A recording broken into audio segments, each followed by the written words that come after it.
Umaasa ako na very familiar na kayo sa Psalm 23.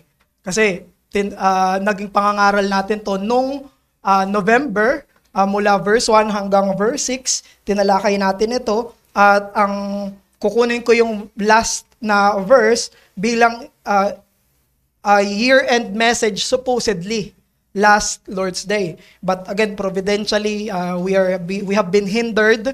Pero ngayon, itutuloy natin ito mula sa Psalm 23 verse 6. Alam natin na sinulat ni David yung Psalm 23 sa perspektibo ng isang tupa, sa perspektibo ng isang pastol. Sinabi mismo ni David na hindi siya magkukulang. Ang lahat ng mga pangangailangan niya ay tutugunan ng Panginoon. Itutugunan ng Panginoon sa kanya lahat ng mga pangangailangan niya, pangangailangan niyang pahinga, pangangailangan niyang pagpapanumbalik kapag siya'y naliligaw, at ganun din pangangailangan niya kapag nagdurusa siya, pangangailangan niya mismo kapag kaharap niya yung mga kaaway niya, pangangailangan niya buong buhay niya maging pagkatapos ng buhay na ito. Alam natin, sinabi rin ng verse 4 na nagkaroon ng shift. Mula nung panahon na dinedescribe niya pa lang ang Diyos, may shepherd. But then verse 4 came na kinausap niya na yung Panginoon dun sa panahon ng pagdurusa. In the valley of the shadow of death, I will fear no evil, for you, God, are with me. Pero may shift na namang nangyari later on. Mula sa isang pastol at isang tupa, binanggit niya naman na ang Diyos na parang isang host na naghahanda ng hapag sa harapan niya. Kaya naniniwala tayo na nung sinulat ni David ang Psalm 23, iniisip niya ang Diyos bilang hari na parang isang pastol. Isang hari na parang pastol. Dahil sa panahon nila, ang mga hari ay tinuturing na mga pastol. May mga shepherdly qualities, shepherdly functions yung mga hari sa panahon nila. Psalm 80 verse 1. Ito yung sinasabi ng Israel sa Diyos. Give ear, O shepherd of Israel, you who lead Joseph like a flock, you who are enthroned upon the cherubim, shine forth. Yung pastol ay nakaupo sa trono. Yung pastol ay nakaupo sa trono. Yung hari ay nagpapastol sa bayan niya. Maging sa mga surrounding nations sa Mesopotamia, sa Egypt, ang tingin nila sa kanilang mga hari ay siyang isang pastol. Sa Old Testament, dinipict si David sa pagiging hari niya na siya ay parang isang pastol sa Israel. Na nung naging hari na siya, ang ginagawa niya sa Israel ay parang tupa. Na inaalagaan niya yung nasyon. Inaalagaan niya mismo yung mga tupa na nasa ilalim ng pagiging hari niya. That's why when David was speaking here in Psalm 23, kinakausap niya ang Panginoon bilang hari ng mga hari, Panginoon ng Panginoon, Panginoon ng kaluwalhatian, na mas mataas na hari sa lahat ng mga mas mabababang mga hari. Sinasabi niya, hari ako ng Israel, isa akong pastol, pero may mas mataas na pastol sa akin. Isa lang akong under shepherd. Siya ang pinakamataas na pastol. Siya ang nagbibigay ng pangangailangan sa maliit na haring tulad ko. Simula ng verse 1 hanggang verse 6, ito yung sinasabi niya, na ang Panginoon na nagpoprotekta sa kanya sa mga peligro, ang Panginoon na nagbibigay ng pangangailangan niya, ang Panginoon na nagbibigay ng matagumpay na piyesta sa harapan ng mga kaaway niya, ang Panginoon na nagbigay kay David ng pag-asa na sa pinaka-inaasam niya na templong palasyo. Kaya yung verse 1 sa verse 6, pwede nating isipin yung dalawang yon na mga summary. Yung verse 1, nung sinabi sa verse 1 na, the Lord is my shepherd, I shall not want, summary yon. Yun ay introductory summary ng buong Psalm 23. Kaya sabi nga ni Spurgeon, he said this, sabi niya, hindi ko man ang makuha ang lahat ng kailangan ko, hindi ako magkukulang. Iba man ay mas maraming salapi kaysa sa akin, sila man ay mas matalino sa akin, hindi ako magkukulang. Dumating man ang lahat ng wawasak sa pagmamay-ari ko at sirain ang tirahan ko, hindi ako magkukulang. Tumandaman ako at manghina, hindi ako magkukulang.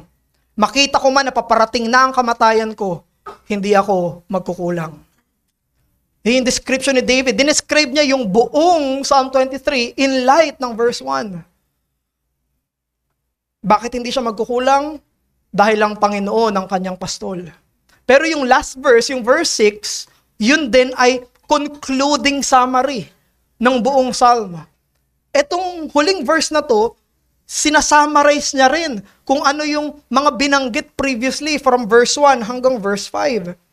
Sinabi niya sa verse 6 na buong buhay ko, sinusundan ako ng awa at biyaya, kabutihan ng Diyos hanggang saan?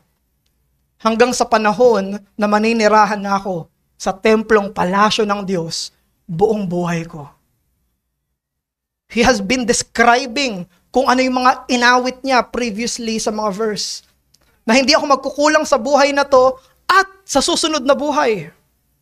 Walang pagkukulang sa buhay na to dahil sa pangtipang awa niya at sa susunod na panahon. Dahil ang sumusunod sa akin ay walang iba kung hindi ang kabutihan at pag-ibig ng Panginoon. Kaya ito yung mensahe natin ngayong hapon. What follows Christians is the love and goodness of God which never leaves them until they enter that worshipful eternity. Ang sumusunod sa mga Kristiyano ay ang pag-ibig at kabutihan ng Diyos sa buong buhay nila. At hanggang makapasok sila dun sa eternidad ng panambahan. Kaya dito sa verse 6 pa lang, makikita na natin, merong dalawang uri ng time indications. Merong binabanggit dito na time indication na usapin ng buhay na to in this life, at meron ng time indication siyang binanggit na forever. Walang hanggan, hindi natatapos. Merong buhay na to at merong walang katapusan. Na binanggit ni David diyan mismo sa verse 6. Kaya number 1, what follows you in this life? And number 2, what awaits you after this life? Ano yung sumusunod sa iyo kung ikaw ay katulad ni David na mananampalataya sa Diyos ng Israel? Ano yung sumusunod-sunod sa iyo sa buhay na to? At pangalawa, ano yung naghihintay sa iyo pagkatapos ng buhay na to? So, dun sa verse 6, sinabi ni David, surely, goodness and mercy shall follow me all the days of my life. Dito yan. Dito yan sa buhay na to. So, nung binanggit niya yung salitang goodness and mercy, specifically yung mercy, yun ay covenant language. Yun ay, sa ibang mga translation, steadfast love. Sa ibang translation, loving kindness. Yun ay loyal na pagmamahal. Loyal na pagmamahal. Pangtipan. Covenant na pagmamahal mismo ng Panginoon. Yun yung binabanggit dito. So, nire-refer dito ni David, yung goodness and mercy na yon, nire-refer back niya lahat ng mga binanggit niya. Mula verse 1 hanggang verse 5. Paano sa kanya naging mabuti at mapagmahal yung Diyos? Tinugunan yung pangailangan niya, verse 1-2. Binalik siya nung tumalikod siya, verse 3. Kino-comfort siya at ginaguide siya sa suffering, verse 4. At verse 5. Pinoprotektahan siya sa harap ng mga kaaway niya. At pinagpapala pa siya, verse 5. At pansinin natin, yung ginamit na word ni David, sinabi niya, na surely goodness and mercy shall follow me. Alam niyo yung word na follow doon ay isang emphatic na salita. Ang ibig sabihin ng follow me, pursuit. Hinahabol. Na normally, yung word na iyon, ginagamit yon para sa mga kaaway. Hinahabol. Pag narinig niyo yung word na pursuit sa Old Testament, ang madalas na pinagagamitan nun ay may mga kaaway na hinahabol yung kaaway nila. Ngayon si Saul, hinahabol si David. Ganun ang normal na usage ng salitang follow me. Yung pursuit doon. Normally describing hostility. Hinahabol kasi galit. Hinahabol para puksain. Hinahabol para patayin. Hinahabol para wasakin. Yun yung normal na paggamit nun. However, interestingly, yun yung salitang ginamit ni David. Sabi niya, may humahabol sa akin. Buong buhay ko. Kaya lang, hindi kaaway, kundi kabutihan at pag-ibig. Hindi kaaway yung humahabol sa akin. Kabutihan at pag-ibig. Hindi kaaway, hindi pagwasak ko. Ang humahabol sa akin, biyaya ng Diyos. Ang humahabol sa akin, buong buhay ko, sa lahat ng karanasan ko dati, hanggang ngayon, sinasabi ni David, kung hindi ang pangtipang katapatan ng Panginoon. That's why it creates a very iconic and ironic rather, and unique picture ng biyaya. Isang biyayang humahabol. Isang biyayang sumusunod sa isang tao. And how sure is David? Gaano siya kasigurado na hinahabol siya ng biyaya at hahabulin siya ng biyaya? Gaano siya kasigurado? Anong sabi niya sa verse 6? Surely, siguradong sigurado ako. Surely, goodness and mercy shall follow me all the days of my life. Gaano daw siya kasigurado? Sure na sure. May kumpiyansa siya. At gaano katagal siya hahabulin ng biyaya? Gaano katagal? Ang sabi niya, buong buhay ko. Buong buhay ko. Hanggang malugutan ako ng hininga, hinahabol ako ng biyaya. Hindi ako tinitigilan ng biyaya. Kaya ito ang Kristiyanong kumpiyansa. Ang humahabol sa kanila sa buong buhay nila dito sa mundong to ay ang pabor ng Panginoon. This is the Christian life. Ito ang itsura ng pagiging isang mananampalataya. It is the Christian confidence that what follows them all their earthly life is the favor of God. Alam niyo, sinulat ito ni David, ang sabi ng commentators, nung medyo may edad na siya. Hindi niya to sinulat nung medyo bata-bata pa siya. Sinulat niya ito nung medyo may edad na siya. Ibig sabihin, halos naranasan niya na lahat. Na very seasoned na si David nito.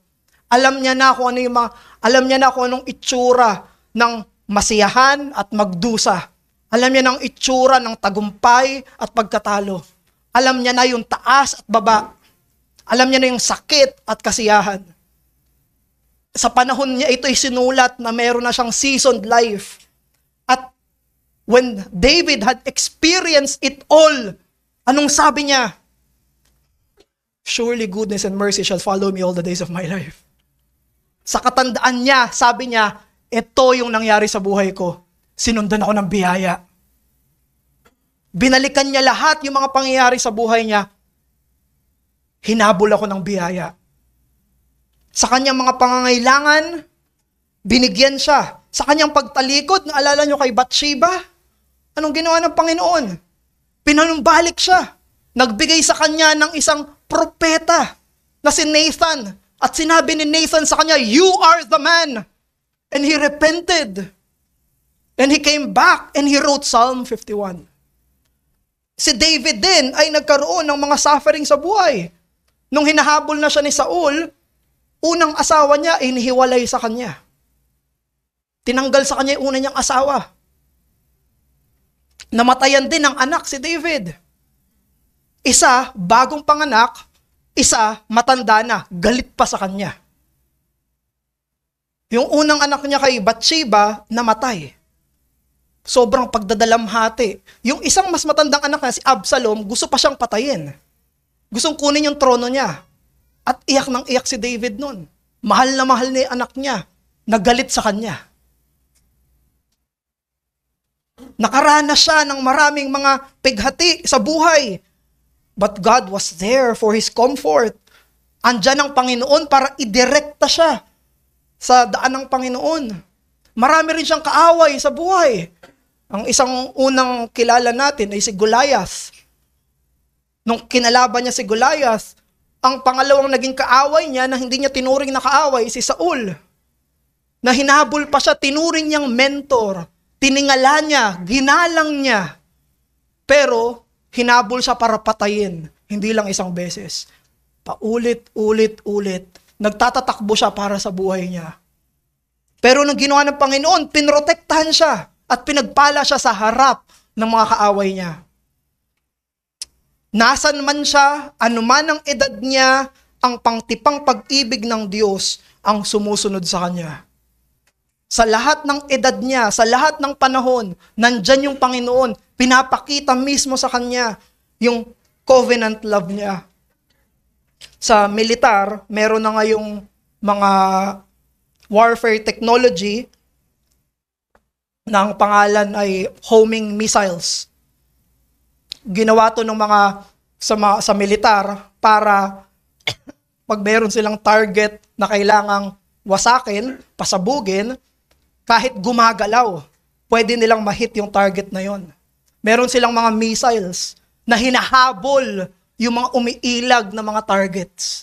Madalas yan sa mga eroplano. Ayan. Pwede nilang i-target kahit umiilag, lumalayo, tumatakbo palayo. Ang pangtipang pag-ibig at kabutihan ng Diyos, sabi sa verse 6, ay parang ganon. Ang pangtipang pag-ibig ng Diyos ay nandyan mismo, humahabol sa mga umiilag. Nandyan mismo, ang hinahabol nun ay walang iba kundi yung mga tumatakbo palayo. Alam ng Diyos, naiilag si David. Alam ng Diyos, natatakbo si David. Alam ng Panginoon. Pero yung grasya ng Panginoon ay mismong target ay walang iba kung hindi yung mga tumatakbo. At sila na mga umiilag. At may mga panahon sa buhay natin na ganon din tayo. Nagtatago sa Panginoon, tumatakbo sa Panginoon, umiilag sa Panginoon, pero sinusundan pa rin tayo ng ebanghelyong grasya niya, ng ebanghelyong kabutihan niya, at doon tayo nagpapasalamat. Doon tayo nagbibigay puri sa Diyos. Doon tayo nagbibigay ng pagsamba sa Kanya dahil siya ay isang Diyos na hindi tayo binibitawan. Isang Panginoon na humahabol ang kabutihan sa atin. Kaya totoo talaga yung main biblical message na Diyos ang humahanap sa atin. Hindi tayo ang humahanap sa Diyos. Sino yung tumatakbo? Siya ba? Siya ba yung nagtatago? Siya ba yung tumatakbo palayo? Siya ba yung umiilag? Luke 19 verse 10, "For the Son of Man came to seek and to save the lost." Bakit pumarito si Jesus? Kasi tayo yung nawawala, hindi siya. Bakit pumarito si Jesus? Dahil tayo yung nangangailangan ng kaligtasan. At siya yung pumarito para sagipin yung mga katulad nating mga makasalanan. Ang Diyos ang kaisa-isang masipag, persistent para sa spiritual nating kabutihan. Siya ang hindi nagmamaliw na palaging humahabol para saan? Sa espiritual na kabutihan natin. Kaya kung tayo mga mananampalataya, let us remember our year 2024 and looking forward in the year 2025 and remember this verse. Meditate on this verse. Worshipfully realize that in the gospel, it is grace that pursued you last year. And it is still grace that will pursue you this year. Nakaraan taon, alam mo kung ano nangyari buong 2024? Hinabol ka ng Diyos. That's it. Summarize mo yung buong 2024 mo, Kristiyano, hinabol ka ng Diyos. Anong humabol sa'yo? Kabutihan at awa niya. At ngayon, maraming nag-iisip, maraming nagtataka, ano kaya mangyayari sa 2025? Ano kaya, nag-aalala ko, ano kaya mga mangyayari dito sa panahon na to? Kung ikaw ay na kay Kristo, alam mo kung anong pwede mong asahan? Yung verse 6 pa rin. Na ngayong 2025, hahabulin ka pa rin ang kabutihan niya. Hahabulin ka pa rin ang awa niya. Hindi ka pa rin niya titigilan. Dahil ikaw ay isang mananampalataya. Kaya lang, alam niyo ba na merong reverse Psalm 23:6? Alam niyo may reverse nun. Galing yan sa Numbers 32:23.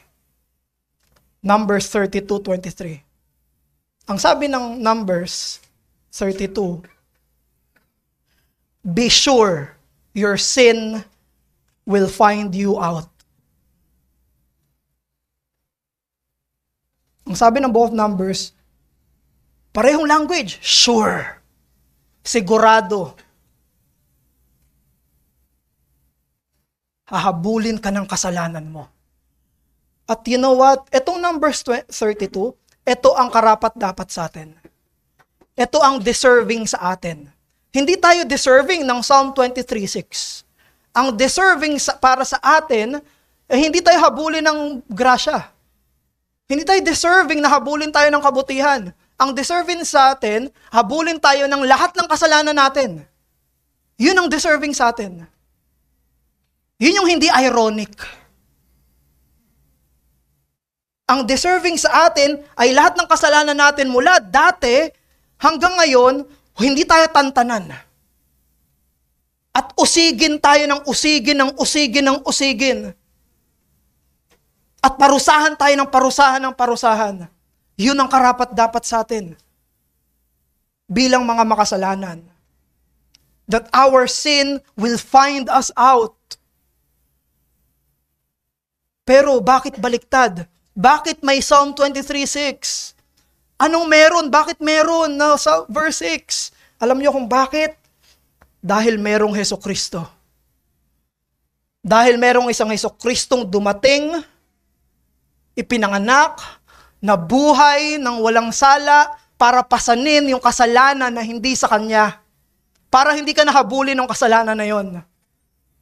Siya ang hinabol ng kasalanan natin. Siya ang pinarusahan sa pwesto natin. Lahat ng kasalanan natin, siya yung hinabol. Siya yung namatay. Siya yung nagdusa sa krus ng Kalbaryo. Kaya ang tawag kay Jesus, sin bearer. Tagabitbit ng kasalanang hindi Kanya.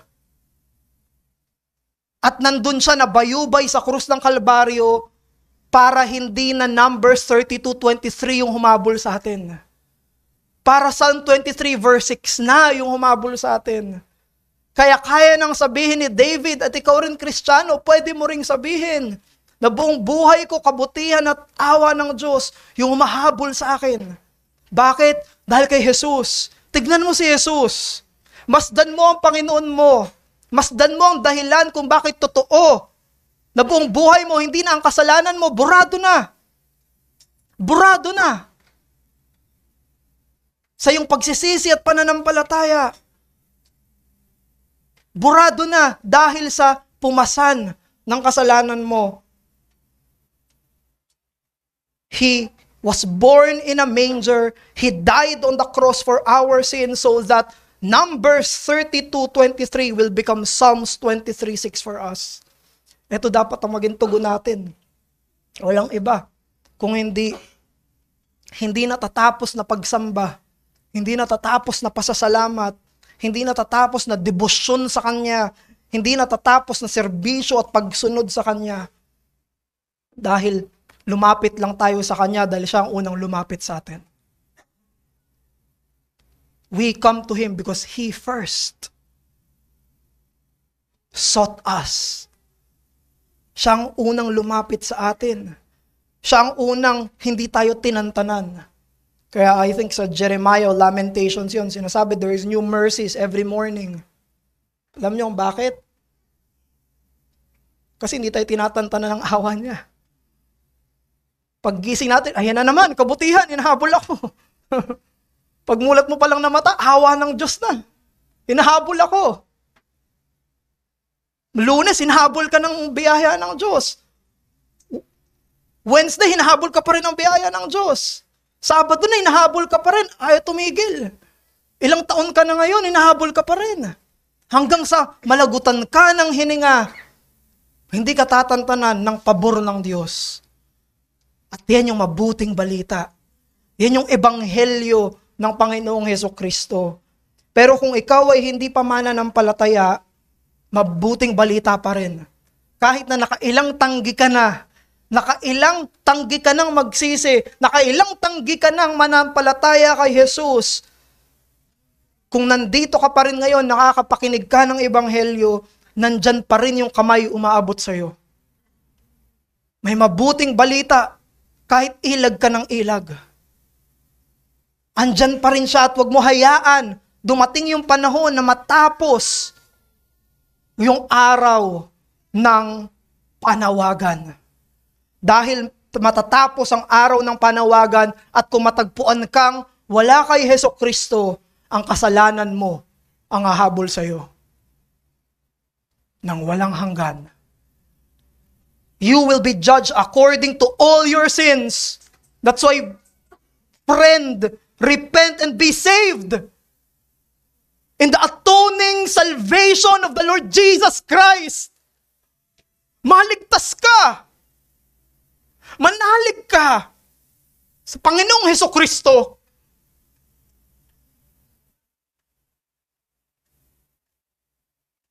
Pangalawa, merong naghihintay pagkatapos ng buhay na to. Anong naghihintay pagkatapos ng buhay na to? Yung kasunod mismo ng verse 6, sinabi, "And I shall dwell in the house of the Lord forever." Yung salitang house of the Lord doon, of course, alam natin, pumapatungkol ito sa sanctuaryo. Pumapatungkol ito sa tabernakulo. Pumapatungkol ito sa templo. Wala pa namang temple sa panahon ni David. Kahit gusto niyang magtayo ng temple, sabi ng Panginoon, hindi pwede. Anak mo ang magtatayo ng templo dahil ikaw ay may dugo ang mga kamay mo. Kay Solomon pa. Pero ang iniisip na dito ni David ay yung sanctuary. Bahay panambahan. Sabi niya, pagkatapos ng buong buhay niya na hinabol siya ng kabutihan at awa ng Diyos, ang gusto niya daw mangyari, tumira siya sa sanctuaryo. Buong buhay niya. Walang hanggan at walang katapusan. Of course, ang ini-imagine dito ni David ay yung eternity. Ang iniisip niya dito ay ang state ng consummation na pinaka-aasam niya na pagkatapos ng buong buhay dito, pagkatapos siyang habulin ng grasya ng Diyos, ay wala siyang ibang pinaka-aasam kung hindi ang walang hanggan. That's why after a life that is followed by God's favor, Christians then enter the eternal temple. Isipin niyo yun? Buhay, palaging sinusundan ng grasya ng Diyos, pagmamahal, kabutihan ng Diyos. Tapos pagkatapos ng buhay na yon, walang hanggang pagpupuri sa Kanya sa eternal na templo. Pero alam nyo ba na yan ang plano ng Diyos simula pa lang? Nung creation pa lang, yan ang plano niya. Yan ang gusto niya mismong mangyari. Hindi ba kayo nakakapagtaka minsan, bakit nagtanim pa ang Diyos ng Eden? Di ba nag-create na siya ng buong lahat? He created the heavens and the earth. Pero bakit may isang lugar na sabi ng Genesis chapter 2, He planted a garden. Ang pangalan ng garden ay Eden.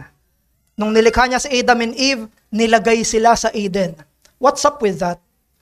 Bakit merong isang lugar na specific? Dahil ang gusto ng Panginoon na yung Eden na yon ay lumawak dahil yun ang templo niya. Pinakasimula pa lang nung sinabi ng Panginoon, Adam and Eve, be fruitful and multiply, dahil gusto niyang palawakin yung Eden. Kaya niya pinapaalagaan yung Eden. Palawakin niyo yan, palawakin niyo yung templo ng Diyos, palawakin niyo, paramihin niyo ang sasamba sa Panginoon. Dahil gusto niya, ang mundo ay mapuno ng pagsamba para sa Kanya. Yun ang tahanan nila, doon sila pinalayas, pero yun din ang tinatawag na proto-temple. After palayasin ng mga unang magulang natin, anong pagsamba na nakita natin? Altar sa mga patriarchs. Abraham, Isaac, Jacob. Sa tuwing kakausapin sila ng Panginoon, anong gagawin nila? Kukuha sila ng mga bato. Magtatayo silang altar. mag-aalay sila doon, burnt offering.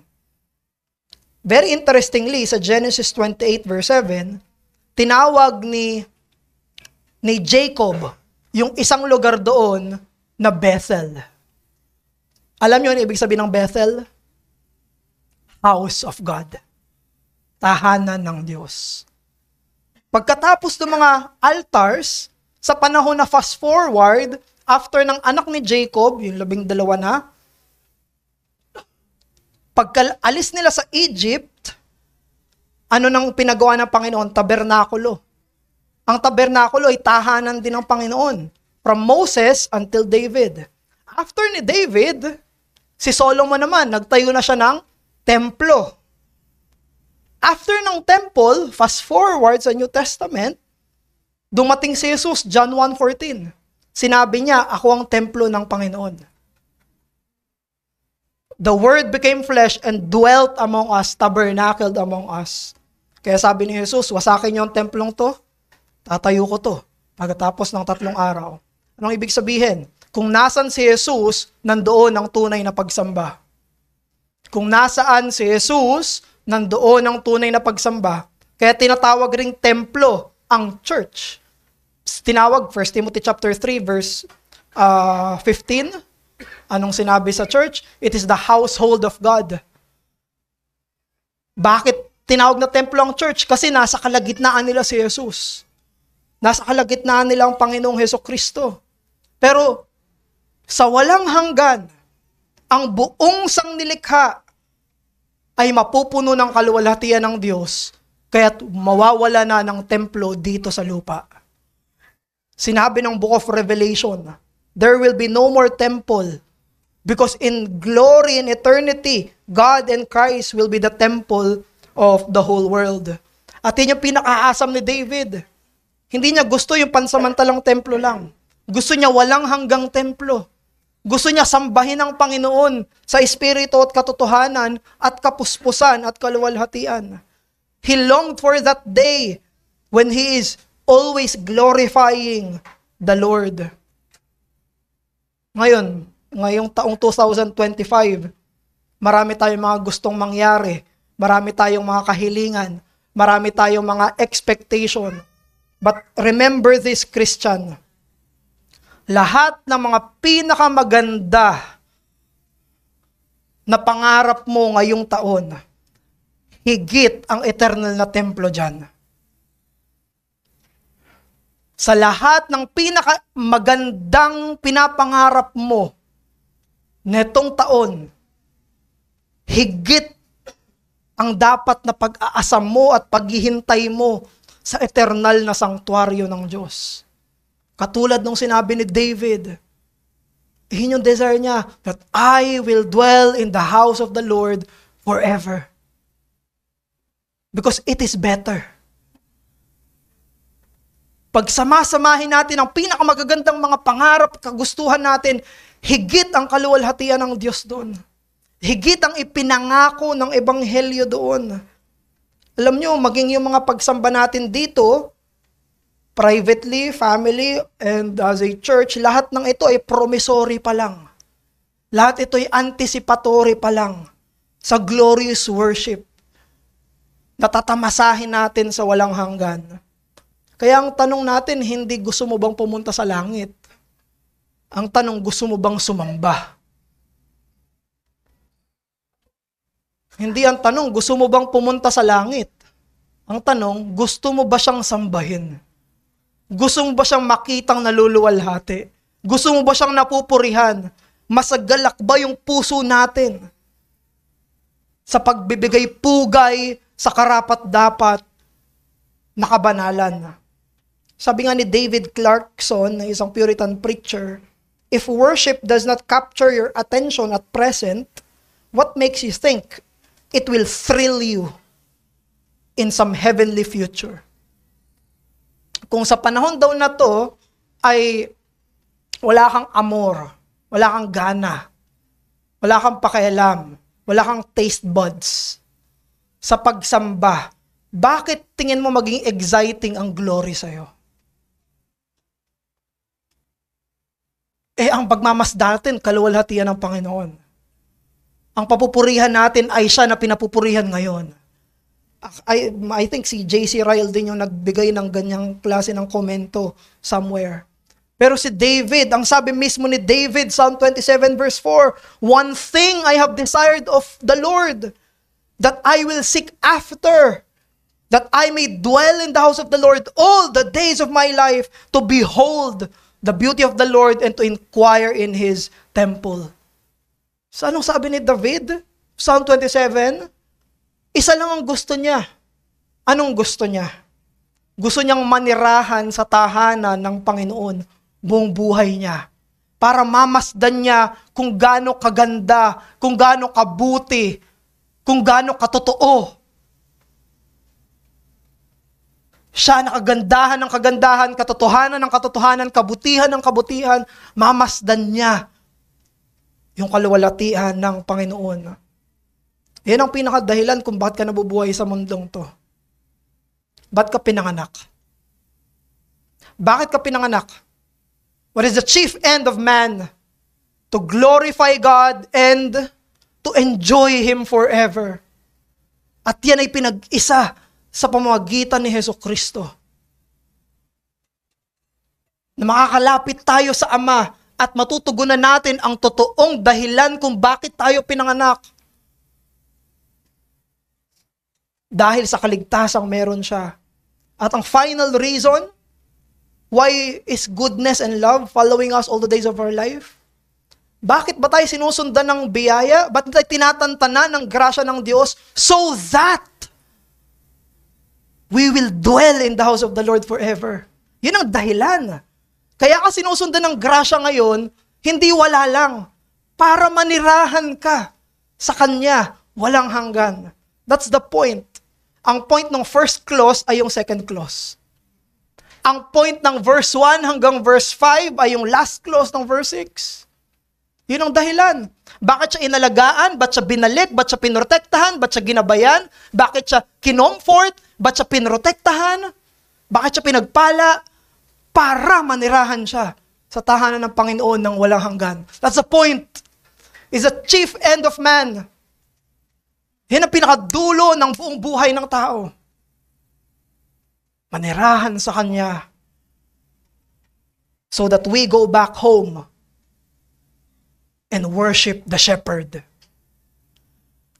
Dahil merong sola gratia, ang tugon natin ay soli Deo Gloria. Sana isipin mo ang buong buhay mo dito sa Psalm 23 verse 6 at maintindihan mo na totoo ito, Kristiyano, sa iyong mga taong lumipas at angkinin mo ito ng may kagalakan sa taong darating. Manalangin tayo, pinupuri ka namin, aming Ama, sa iisang talatang ito. Sana po, O Diyos, makita namin ang kabutihan at kagandahan mo dito sa talatang to. Bigyan mo kami, O Diyos, ng realidad, gawin mong realidad ito sa mga puso't isipan namin. Pinupuri ka namin, aming Ama, dahil hindi kami karapat-dapat ng lahat ng to. Pero binigay mo pa rin. At kami hinahabol mo pa rin. At kami inaasam mo pa rin. Papuri sa iyo, O kataas-taasang Diyos, sa pangalan ni Jesus. Amen.